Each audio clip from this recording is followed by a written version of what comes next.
Welcome back friends. आज भी एक बहुत ही इम्पोर्टेंट एंड हैपनिंग टॉपिक है आप सभी के लिए। आज हम गिफ्ट के बारे में बात करेंगे। अपने भारत की संस्कृति अगर हम देखें तो हमें अपने पेरेंट्स से, माता पिता से, फोर फादर से हमेशा प्रॉपर्टीज जो है वो विरासत में मिलती आई हैं और इसकी वजह से काफी बार परिवार में झगड़े भी होते हैं और बहुत सारी चीजें होती हैं। तो इन सबको देखते हुए हमारे पास पहले एक गिफ्ट टैक्स एक्ट भी हुआ करता था। बाद में उसे अबॉलिश कर दिया गया। खैर वो क्योंकि हमारी परंपरा के हिसाब से अपने यहाँ अपने बच्चों को या अपने पेरेंट्स को गिफ्ट देना बहुत आम बात है, तो वो गिफ्ट टैक्स एक्ट कुछ खास चला नहीं, तो उसे अबॉलिश कर दिया गया। अब जो एक गिफ्ट टैक्स जो था उसे लोगों ने बहुत मिस यूज किया, बहुत एग्जॉर्बिटेंट टैक्स प्लानिंग की। अब टैक्स प्लानिंग के लिए आप इसे यूज कर सकते हो, बट आपको बहुत सारी चीजों का इसमें ध्यान रखना होता है। सबसे पहली बात ये कि जो गिफ्ट होता है, गिफ्ट डीड होती है, वो किन सर्कमस्टांसेस में वैलिड होती है। सबसे पहले तो आपको ये ध्यान देना है। फिर उसके बाद आपको इसे ट्रांसफर ऑफ प्रॉपर्टी एक्ट आज की डेट में गिफ्ट को अप्लाई करता है। तो हमें किन चीजों का ध्यान रखना है जब भी कोई हमें गिफ्ट देना है या हमें गिफ्ट रिसीव करना है। दोनों ही सिचुएशंस इंपॉर्टेंट है। गिफ्ट देने वाले के लिए भी ये इम्पोर्टेंट है और गिफ्ट रिसीव करने वाले के लिए ये जानना इम्पोर्टेंट है, जो आज हम डिस्कस करेंगे। मैं आपको ये भी बताऊंगी कि हमें गिफ्ट डीड में क्या क्या फॉर्मेलिटीज करनी है, उसमें क्या क्या लैंग्वेज हो सकती है, क्या क्या लैंग्वेज आपको रखनी है, चाहे वो इंडिविजुअल हो, माइनॉर। ऑफ कोर्स माइनॉर्स को भी गिफ्ट मिल सकता है, वो दे नहीं सकता, पर वो गिफ्ट डेफिनेटली रिसीव कर सकता है। तो ये कौन से सिनेरियोज है। HUF जो हिंदू अनडिवाइडेड फैमिली का कॉन्सेप्ट हमारे जो भारत देश में चलता है, ये सब हमारे यहाँ होता है। तो क्या क्या चीजें हैं जिन्हें हमें ध्यान रखना है गिफ्ट को एग्जीक्यूट करते समय, आज हम उसके बारे में बात करेंगे। ये बहुत इंपॉर्टेंट है क्योंकि आगे अगर आप चाहते हो कि आपके बच्चे या कोई भी उनमें झगड़े नहीं हो, विवाद नहीं हो, तो आपको ये प्लानिंग करनी होगी। दो ही तरीके से प्लानिंग कर सकते हैं आप अपने असेट्स देने की अपने बच्चों को, वो है एक तो गिफ्ट के जरिए या एक विल के जरिए। तो आज जो हम बात करेंगे वो एक्सक्लूसिवली गिफ्ट के बारे में बात करेंगे। तो बढ़ते हैं हमारे डिस्कशन में। दोस्तों, transfer of property act govern करता है। गिफ्ट टैक्स एक्ट तो चला गया, तो ट्रांसफर ऑफ प्रॉपर्टी एक्ट में दिया गया है अगर कोई भी गिफ्ट आपको एक वैलिड गिफ्ट करना है तो जो ट्रांसफर ऑफ प्रॉपर्टी होती है वो वॉलंटरी होनी चाहिए। वॉलंटरी मतलब आपकी मर्जी से। जो दानी दाता है, मतलब जिसको प्रॉपर्टी देनी है, ट्रांसफर करनी है, डोनर जिसे कहते हैं। जो प्रॉपर्टी ट्रांसफर करेगा उसे डोनर कहते हैं, जिसके नाम पे ट्रांसफर हो रही है या गिफ्ट मिल रही है उसे डोनी कहते हैं। तो वॉलंटरी ट्रांसफर होना चाहिए, कोई जोर जबरदस्ती नहीं होनी चाहिए। No consideration as it is just a gift.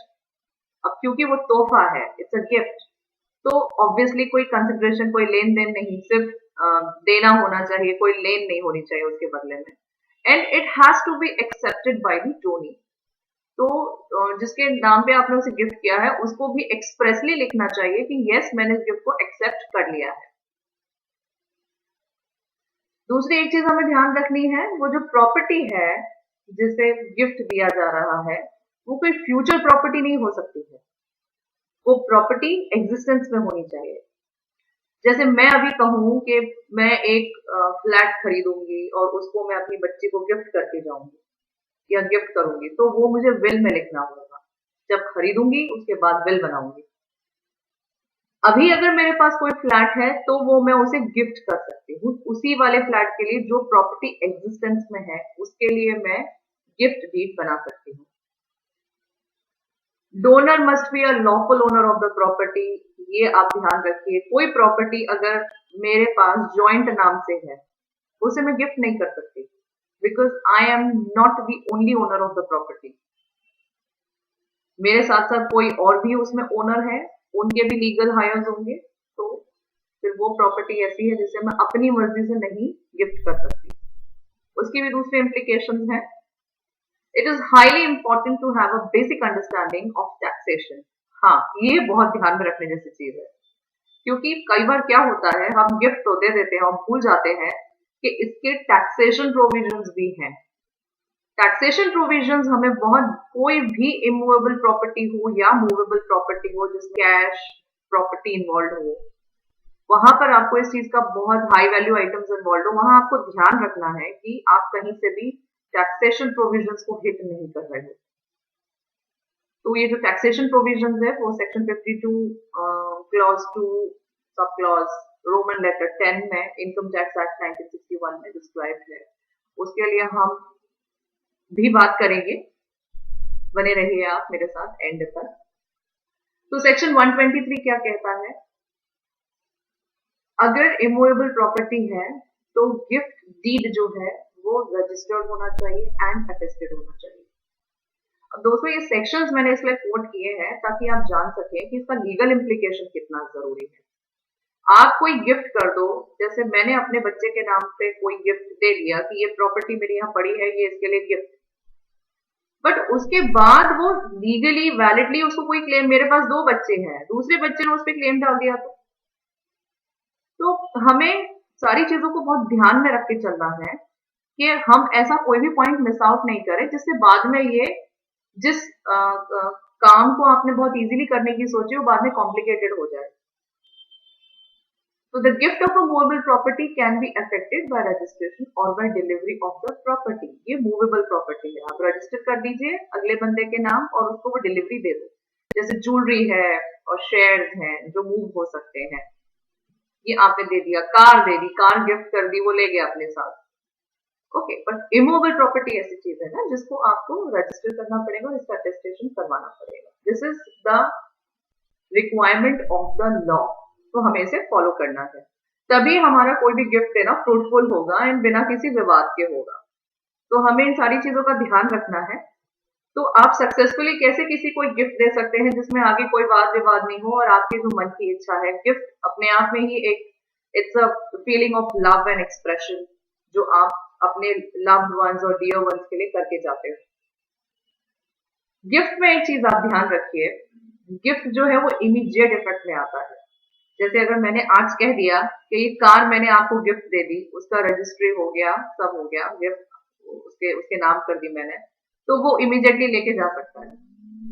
So it's a very very effective instrument है ये। Under the Indian registration act, any transfer of any immovable property, if the value of the property is more than rupees 100, should be in writing and should be registered. तो Indian registration act भी इसमें involve मैंने किया इसलिए है so that you get to know कि registration की requirement कितनी इंपॉर्टेंट है। 100 रुपए से ज्यादा की प्रॉपर्टी, ऑब्वियसली आप 100 रुपए से कम की प्रॉपर्टी तो किसी को गिफ्ट नहीं दोगे ना। तो अगर इमूवेबल प्रॉपर्टी है, 100 रुपए से ज्यादा की है, तो डेफिनेटली आपको उसको रजिस्टर कराना है। The donor on requisite stamp paper should sign the deed. Gift deed properly कैसे ड्राफ्ट करेंगे वो मैं आपको बताऊंगी, बने रहिए मेरे साथ। It should be attested by at least 2 witnesses. ये बहुत ध्यान रखने जैसी चीज है, कम से कम 2 विटनेस होने चाहिए। The donee should accept the gift. Donor होना चाहिए जो डीड बनाएगा, विटनेस होने चाहिए 2 जो ये बताएगा कि मेरे सामने इन्होंने साइन किया हुआ है, एंड जो डोनी होगा उसने लिखना है, उसने एक्सेप्ट करना है कि yes I accept the gift. Attestation of an instrument means that, attestation के बारे में आप जान लीजिए, हम बहुत कॉमनली इन वर्ड्स को यूज करते हैं बट इसका आप लीगल पार्लेंस जानिए।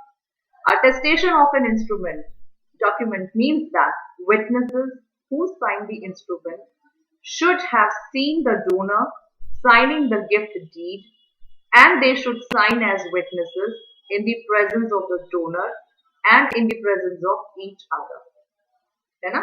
तो witnesses दोनों हो सकते हैं। डोनर के सामने 2 witnesses ने, जब डोनर ने साइन किया तब 2 witnesses ने उसको देखते हुए साइन किया, डोनी चाहे तो वो भी अपने 2 अलग से विटनेसेस लाके सामने एक्सेप्ट कर सकता है।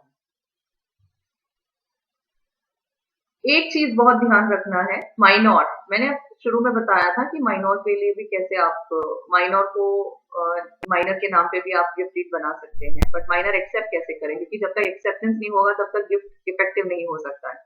तो माइनर के बिहाफ पे जो भी उसके लीगल गार्जियंस हैं वो उसे एक्सेप्ट कर सकते हैं। So a minor is incompetent to gift a property to though a guardian can accept such a gift on his behalf. As per law, the title in the property cannot be delivered without a written instrument. तो ये तो हमने बात कर ली है इसके बारे में। वैल्यू अगर छोटी भी है तो भी आपको उसे एग्जीक्यूट करना है, लीगल तरीके से आपको उसे लिखना है, उसे अटेस्ट कराना है, स्टैम्प पेपर पे करना है। So as per directives by the court, acceptance of a gift is mandated. तो आपको ये गिफ्ट बिल्कुल भी एक्सेप्ट करना है, डोनी का सिग्नेचर होना चाहिए नीचे कि ऐसा एक्सेप्टेड। अ गिफ्ट टू 2 और मोर पर्सन्स, अगर मैंने कोई गिफ्ट दिया है 2 लोगों को और उसमें से कोई एक भी उसको एक्सेप्ट नहीं कर रहा है, तो वो जो दूसरा पर्सन है, जितना उसका शेयर बनता है उतना वो उसके लिए डिसएग्री कर सकता है। टैक्सेशन एस्पेक्ट्स के बारे में हम अभी थोड़ा रुक के बात करेंगे। मैं आपको सीधे डीड पे लेके चलती हूँ। टैक्सेशन एस्पेक्ट्स हम पहले मैं आपको ड्राफ्टिंग बताऊंगी and then we will move to the taxation aspects. तो friends, we are on the drafting. मैं आपको ये विल ड्राफ्ट करना बता रही हूँ। अभी जो ये विल है, मैं आपको इमूवेबल प्रॉपर्टी और मूवेबल प्रॉपर्टी दोनों की विल बताऊंगी। आप मेरे साथ बने रहिए, हम इसे क्विकली कवर करेंगे। आपको इसका फॉर्मेट अगर चाहिए तो आप मुझसे रेडीली ले सकते हैं। आपको सिर्फ इसमें मुझे अपने कमेंट्स में आपको डिटेल्स के साथ मेल करना है। आपको सिर्फ फिल इन द ब्लैंक्स करके इसको सिर्फ भरना होगा। तो दोस्तों, हम ध्यान रखेंगे। अब हम इमूवेबल प्रॉपर्टी के लिए मैं आपको ये बता रही हूँ। This deed of gift is made between, जो डोनर है आप उसका यहाँ पे डिटेल डाल दीजिए, जो डोनी है उसकी भी यहाँ पे डिटेल डाल दीजिए। आपको इसमें पूरी डिटेल डालनी है नेम एड्रेस के साथ, ताकि हम डोनर और डोनी को बिल्कुल इजीली डिस्क्राइब कर दें। अब हम आते हैं, ये मैंने बहुत छोटा सा और बहुत क्यूट सा बनाया है। आप इसमें और इसका बहुत डिटेल्ड वर्जन भी बन सकता है अगर आपको चाहिए। उसमें उसके एक एक पॉइंट को लीगल तरीके से एक्सप्लेन करने के लिए भी हमें टाइम लगेगा, तो वो अपने आप में दूसरा वीडियो बन सकता है। In case you need it, जिसमें बहुत डिटेल्ड आपको गिफ्ट डिस्क्राइब करना है, तो आप मुझे बताइए। The donor is the real and absolute owner and is in possession of the house. तो यहाँ पे हम घर दे रहे हैं, जो मैं अपनी बच्ची के साथ रहती हूँ एंड मैं उसे वही घर गिफ्ट में देना चाहती हूँ। तो इसमें यही मैंने क्लॉज एक्सप्लेन किया हुआ है। तो ऑफ द हाउस सिचुएटेड है, अब मैं अपने हाउस की डिटेल्स दे रही हूँ। हैविंग बाउंड्री डिस्क्रिप्शन, यहाँ पर आप बहुत अच्छे से आप जो आपके घर का एग्रीमेंट होता है उसको आप देख लीजिए। उसमें शुरू के 3-4 पेज में घर का पूरा डिस्क्रिप्शन होता है, तो आप वहीं से इस वाले डिस्क्रिप्शन को कॉपी पेस्ट कीजिए, मतलब वहां से यहाँ पे लिख लीजिए। वो बहुत डिटेल्ड और बहुत अच्छा होता है, जिसमें कोई भी आप बायस्ड ओपिनियन नहीं ले सकते, मतलब कोई उसको चैलेंज नहीं कर सकता है। So the donor is the income tax पे, मतलब हम ये भी लिख रहे हैं। ये बेसिकली लिखने का यहाँ पे इंटेंशन यही है कि हमारा जो ये घर बना हुआ है ये हमारे खुद के पैसों से बना हुआ है and it's a legal source of money.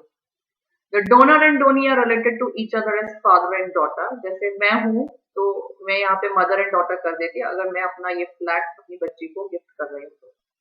That out of natural love and affection. Gift में ये सबसे बड़ी इंपॉर्टेंट चीज होती है कि हम गिफ्ट उनको ही करते हैं जो जिसके लिए हमें बहुत ज्यादा प्यार, नेचुरल लव एंड अफेक्शन होता है। नॉर्मली हमारे बच्चों के लिए होता है ये। So it's a very nice instrument, हमें इसे यूज करना चाहिए अपने बच्चों के लिए। कोई लड़ाई झगड़े कुछ नहीं होते हैं ऐसे गिफ्ट देने से। मेरे पास 2 प्रॉपर्टी है, एक मैंने बेटी को दे दी, एक बेटे को दे दिया, काम खत्म। कोई लड़ाई नहीं, कोई झगड़ा नहीं, आगे भी ये दोनों आपस में अच्छे से रहेंगे, प्रॉपर्टी के लिए एटलीस्ट नहीं लड़ेंगे। So that out of natural love and affection of the donor for the donee, the donor is desirous of conveying the said property as gift to the donee. That the donor has no other male child and has 2 daughters only. So 2 daughters में से मैं अपनी एक daughter को दे रही हूँ जिसका मैंने नाम ऊपर लिखा हुआ है. That the Dhoni has been taking care of the donor in his old age. तो मेरे पापा मेरे साथ रह रहे हैं या मेरी गुड़िया मेरे साथ रह रही है और वही मेरा ध्यान रख रही है. तो मैंने वो भी लिख दिया है. तो एक वजह भी आ गई. वैसे गिफ्ट देने के लिए कोई खास वजह की जरूरत नहीं होती, आप गिफ्ट देते हो अपने बच्चों को, बट यहाँ पे मैंने वजह भी लिख दी है. That the donor is also living with the Dhoni's family. That the donor is of sound mind. ये बहुत जरूरी है, आपको ये ध्यान रखना है ताकि कोई इसे बाद में चैलेंज ना करे कि तबीयत ठीक नहीं थी, पिताजी का दिमाग खराब था या मम्मी का दिमाग सही नहीं रहता है, वो ऐसे ही रहती है, सोच चली गई है. ये सारी चीजें नहीं होनी चाहिए, इसलिए वाला पॉइंट हम लिखेंगे. That the donor is of sound mind and in all senses and is not under any intoxication, undue influence or coercion while making this gift deed. Now this gift deed witnesses as follows. तो हमने यहाँ पर उसी को लिख दिया है. हम यहाँ पे एस्टिमेटेड वैल्यू ऑफ प्रॉपर्टी बता रहे हैं कितनी है. ये स्टैम्प वैल्यू के लिए काम आती है जब आप इसको रजिस्टर कराएंगे तब. The Dhoni has accepted this gift and has taken the physical possession. Physically तो वही रह रही है, तो बस वो लिख रही है. In witness whereof the donor gets and subscribes a signature and delivered in presence of the witnesses. तो यहाँ पर हमारे पास डेट हो गया, प्लेस हो गया, डोनर साइन कर रहा है. डोनर के साइन करने के बाद विटनेसेस साइन करेंगे. ये सीक्वेंस आप ध्यान में रखिए. विटनेस पहले साइन नहीं करते हैं, डोनर साइन करता है. एक्सेप्टेंस हो रहा है, accepted by the Dhoni, signature of Dhoni, and फिर उसके बाद ये साइन हो गया है. तो सिग्नेचर ऑफ Dhoni भी accepted by the said Dhoni and फिर वो अपने सिग्नेचर यहाँ पे करता है.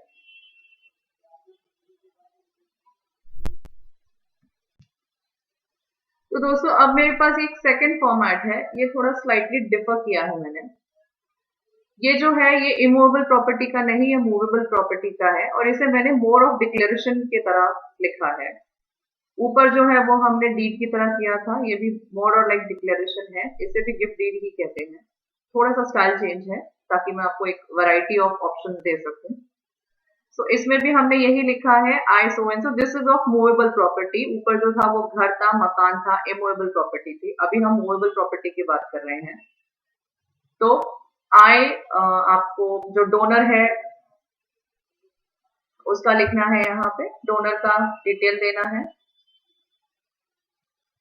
तो जो डोनर है वो डिक्लेयर कर रहा है I so and so, wife of so and so, residing at address, do hereby solemnly declare and affirm as follows that out of natural love and affection that I bear towards मतलब मेरी बेटी, उसके यहाँ residing at, आप details डाल दीजिए, rupees, have made a gift of rupees, आप यहाँ पे लिख दीजिए. से लाइक मैंने उसको 5 लाख रुपए का गिफ्ट दिया है.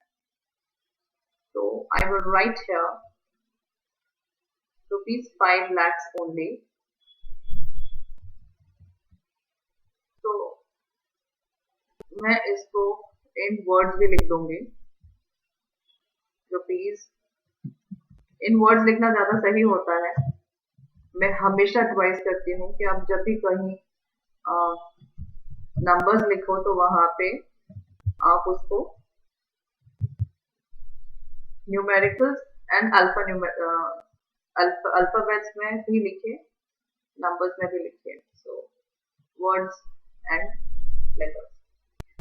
Okay, so 5 lakhs and rupees 5 lakhs मैंने लिख दिया है. ये मैं उसको 5 लाख रुपए दे रही हूँ.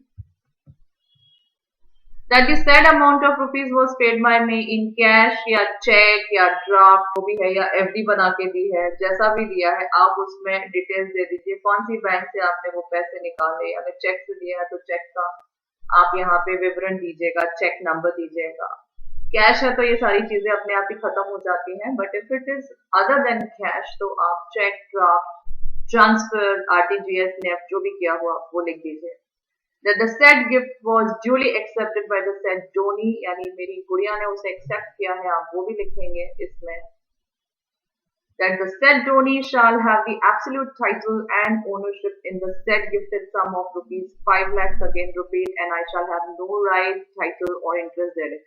दोस्तों गिफ्ट देने की खूबसूरती ही यही होती है कि एक बार आपने गिफ्ट दे दिया, आपका टाइटल सीज हो गया एंड जिसको आपने गिफ्ट किया उसका उससे लीगल राइट आ गया उसको यूज करने का, उसको जो भी डिसीजन है उसके लिए आगे वही लेंगे। हम सीज हो जाते हैं। I am assessed to income tax under PAN numbers जो भी है वो आप लिख दीजिए। I have made the declaration to record the facts of the gift made by me and to avoid any dispute in respect thereof at any future date। तो ये दो अलग अलग तरीके के मैंने आपको इसीलिए बताए हैं सो दैट ये दोनों ही बहुत अच्छे हैं। आप इनमें से कोई सा भी फॉर्मेट यूज कर सकते हैं। अब यहाँ पे दोस्तों एक चीज का ध्यान रखिए, यहाँ पे अगर आप HUF में दे रहे हैं तो आप अ, उसका रीजन लिखिए। जैसे हमने हिंदू अनडिवाइडेड फैमिली की है, अपने भाई के लिए मैं कुछ दान में देना मतलब दान सॉरी अपने भाई के लिए मैं कोई गिफ्ट देना चाहती हूँ सो दैट उसकी फैमिली आगे चले। मेरा भाई है नहीं एंड उसकी फैमिली है तो मैं एक HUF मैं उसको पैसे दे सकती हूँ गिफ्ट की तरह जो उसके काम आएंगे। तो आप यहाँ पे लिख सकते हैं कि HUF के जो करता है और उसके जो मेंबर्स है ये उनके लिए है। और अगर आप किसी माइनॉर के नाम देना चाहते हैं, जैसे आपकी छोटी बच्ची है, शी इज अ माइनॉर, उसने अभी तक 18 साल की उम्र कंप्लीट नहीं की है, तो आप उसका भी जिक्र कर सकते हैं। उसके लीगल गार्जियन कौन है वो उनके बिहाफ पे उसे एक्सेप्ट कर सकते हैं। तो ये सारी आपको बस इसमें दो एक लाइंस भी चेंज करनी होंगी। अगर आपको उसका फॉर्मेट चाहिए मेरे पास रेडीली अवेलेबल है, बट पॉजिटिव ऑफ टाइम क्योंकि वीडियो बहुत ज्यादा लंबा हो जाएगा अगर मैं इन सारी को कवर करती हूँ तो। बट इन केस अगर आपको चाहिए then you let me know, मैं आपको उसे ईमेल कर दूंगी। आपको सिर्फ फिल द ब्लैंक्स करना है and your gift deed is ready. Appropriate stamp papers लीजिए, उसे स्टैम्प वैल्यू पे कीजिए, उसे रजिस्टर कराइए and then you are free to use. So the gift as stated above is accepted. पहले तो यहाँ पर signature of the person making the gift के बाद हम इसमें डालेंगे witnesses. Witnesses 1 and 2, minimum 2 witnesses आपको रखने हैं, आप इस बात का ध्यान रखिए। एंड इनके विद नेम्स एंड एड्रेसेस के साथ नेम एंड एड्रेस भी आप इसमें रखिएगा। बिना नेम एंड एड्रेस के दो विटनेसेस का कोई मतलब ही नहीं है। The gift as stated above is accepted by me. So जो मेरी गुड़िया है जिसने 5 लाख रुपए रिसीव किए हैं वो यहाँ पे एक्सेप्ट करेंगी। Yes, it is accepted by me and the work is done. तो अब हम हमारी ड्राफ्टिंग पे आ चुके हैं। इमूवेबल प्रॉपर्टीज ड्राफ्ट कर ली है हमने एंड मूवेबल प्रॉपर्टी के बारे में मैंने ड्राफ्ट बता दिया है। इनकेस अगर आपके पास ज्वेलरी है, बुलियन है या शेयर सर्टिफिकेट्स हैं तो उसको भी आप यहाँ पे ओपन कर सकते हैं। उसका भी अगर फॉर्मेट चाहिए आपको तो आप मुझे बताइएगा, हम उसे प्रॉपरली डिस्क्राइब करके उसे कर सकते हैं। So I hope this was very useful and ये एक बहुत अच्छा इंस्ट्रूमेंट है फैमिली में क्लैशेस अवॉइड करने के लिए। 2-3 प्रॉपर्टीज इफ यू हैव तो आप इजीली उसे अपने रहते हुए गिफ्ट दे दीजिए एंड गिफ्ट आप वो अगले इंसान के लिए जिसको भी आप गिफ्ट दे रहे हो उसके लिए वो इमीडिएट यूज में आ जाएगी एंड वो उसका बेटर यूज कर सकते हैं। इनकेस उनकी रिक्वायरमेंट है, नीड है तो आप उसे गिफ्ट की तरह दे सकते हैं। दोस्तों ध्यान रखिए, अगर आपके कोई भी रिलेटिव से आपको गिफ्ट मिलता है, अब हम टैक्स इम्प्लीकेशन वाले एस्पेक्ट पे आ रहे हैं, तो ये जो टैक्स इम्प्लीकेशन वाला एस्पेक्ट है उसमें मैं क्विकली कवर कर लेती हूँ। टैक्सेशन एस्पेक्ट्स आप देखेंगे दोस्तों, टैक्सेशन अपने आप में बहुत डिफरेंट चीज है, तो मैं बस क्विकली कवर कर लूं। टैक्सेशन जो है वो सेक्शन 56 टू रोमन लेटर्स 10 से कवर्ड है इनकम टैक्स एक्ट में एंड इसकी जो स्टैम्प ड्यूटी वैल्यू है ये सेक्शन 50C की भी एक कैलकुलेशन है, उसके हिसाब से ही इसकी प्रोविजन है। तो आप एक बात का ध्यान रखिएगा कि कोई भी आप गिफ्ट डीड अगर प्लान कर रहे हैं या गिफ्ट डीड बना रहे हैं तो आप उसका डॉक्यूमेंटेशन, इसलिए तो वो रजिस्ट्री और वो सारी रिक्वायरमेंट जरूरी होती है, stamp duties and all that, वो इसीलिए जरूरी होती है ताकि जेन्युइननेस पता चल सके ट्रांजैक्शन की कि आपने उसे गिफ्ट दिया है और गिफ्ट भी आपने अपने जेन्युइन सोर्सेस से दिया हुआ है। तो आप देखेंगे मैंने अपने दोनों ही ड्राफ्ट में लिखा हुआ है कि मैं इनकम टैक्स पेई हूँ, मेरा पैन नंबर ये है।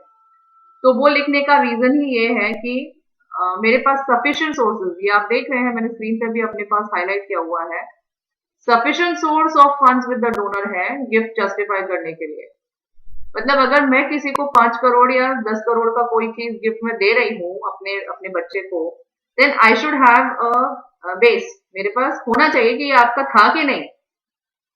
अगर आपने वैलिड सोर्सेज से कमाया हुआ है, जस्टिफाइबल सोर्सेज है, आप सोर्सेज को लिंक कर सकते हैं कि जो प्रॉपर्टी आपने बनाई है ये उन फंड से है, तो देन कोई दिक्कत नहीं है। Otherwise an income tax department is going to trouble you and मुश्किलें खड़ी हो सकती हैं। हालांकि किसी भी मुश्किल का कोई प्रॉब्लम है नहीं, अगर आप अपने पास डॉक्यूमेंटेशन रेडी रखते हैं कोई मुश्किल नहीं आ सकती है। आ जाए तो फिर there are many other ways जिसमें हम उसको प्रॉपरली लीगली उसको परस्यू करके सेव कर सकते हैं, पर वो लिटिगेशन एस्पेक्ट्स है, उसमें ना जाए तो अच्छा है। ये वीडियो बनाने का पर्पज ये है कि हम ये सारी चीजों को अवॉइड कर सकें, और जो हमारा इतना नेचुरल लव एंड अफेक्शन है हमारे लिए, हमारे लव्ड वंस के लिए, हम उसके लिए इसे रख सके।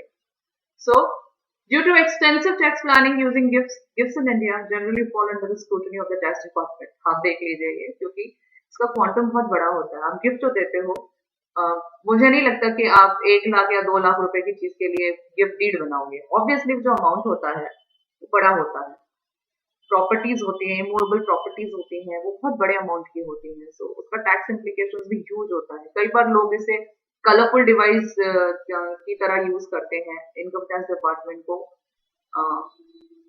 मतलब इनकम टैक्स डिपार्टमेंट को डिफ्रॉड करने के लिए। तो हम ये सब चीजों में नहीं जाना पसंद करेंगे। हम कभी भी एडवाइज नहीं करते हैं कि आप राजस्व कर की चोरी करें। तो planning under the framework, department, income tax department ने आपको बहुत ऑप्शंस दिए हैं आपकी प्लानिंग करने के लिए, आप सो दैट आप अपने आप को सोशली सिक्योर कर सके, फाइनेंशियली सिक्योर कर सके। बहुत सारे वेज एंड मेजर्स हैं जिसमें आप अपनी प्लानिंग कर सकते हैं, बट जहाँ पे अलाउड नहीं है वहां पे स्ट्रिक्टली अलाउड नहीं है। सो वहां पे हम कभी एडवाइज नहीं करते हैं कि आप कोई भी ऐसा काम करें जिससे आपको बाद में प्रॉब्लम्स हो सकती हैं। अब दोस्तों, आपको किन से गिफ्ट्स लेना है, आप किन गिफ्ट्स ले सकते हैं और कौन से गिफ्ट्स एग्जाम्पल है, ये अपने आप में डिफरेंट अच्छा टॉपिक है, बड़ा टॉपिक है। ये वीडियो बहुत ज्यादा लेंदी हो जाएगा, तो इसलिए मैं उसको नेक्स्ट पार्ट में आपके लिए लेकर आऊंगी। इमीडिएटली आप देख सकते हैं डिस्क्रिप्शन बॉक्स में उसका लिंक आपको मिल जाएगा। तो मैंने इसी वीडियो को 2 पार्ट्स में ब्रेक कर दिया है, तो आप उस लिंक को भी जरूर चेक कीजिएगा, जिसमें आपको टैक्स इम्प्लीकेशंस पता चल जाएंगे कि किससे आप गिफ्ट ले सकते हैं, किसको आप गिफ्ट दे सकते हैं, सो दैट आप इनकम टैक्स के लॉस से बच सकते हैं, कितना अमाउंट तक आप दे सकते हैं, और कौन सी चीजों की टैक्सेशन एस्पेक्ट्स की वजह से आपको जो ध्यान रखना है, वो चीजें मैं उसमें डिस्कस की हैं। तो आप उसको भी जरूर चेक कीजिएगा, और इसमें एंड तक बने रहने के लिए आपका बहुत बहुत धन्यवाद। तो अभी तक अगर आपने इसे लाइक, शेयर एंड सब्सक्राइब नहीं किया है तो प्लीज कर लीजिए, बेल बटन आइकन पे प्लीज क्लिक कीजिए। ये हमेशा एक मोटिवेशन रहता है, बहुत रिसर्च टॉपिक्स होते हैं हमारे, सो दैट हम आपकी सारी क्वेरीज को एक ही बार में आंसर कर सके। बाई चांस अगर कोई क्वेरी मिस हो गई हो या कोई पॉइंट ऐसा मिस हो गया हो जो आप जानना चाहते हो, तो मुझे कमेंट्स में जरूर लिखिएगा, I am going to answer all of them. तो एंड तक बने रहने के लिए बहुत बहुत धन्यवाद। Stay safe and healthy, and इसका जो टैक्सेशन एस्पेक्ट्स वाला वीडियो है उसे आप प्लीज जरूर चेक कीजिए, उसे भी आप देख लीजिए, वो बहुत इंपॉर्टेंट है। तो तब तक मिलते हैं अपने नेक्स्ट वीडियो में।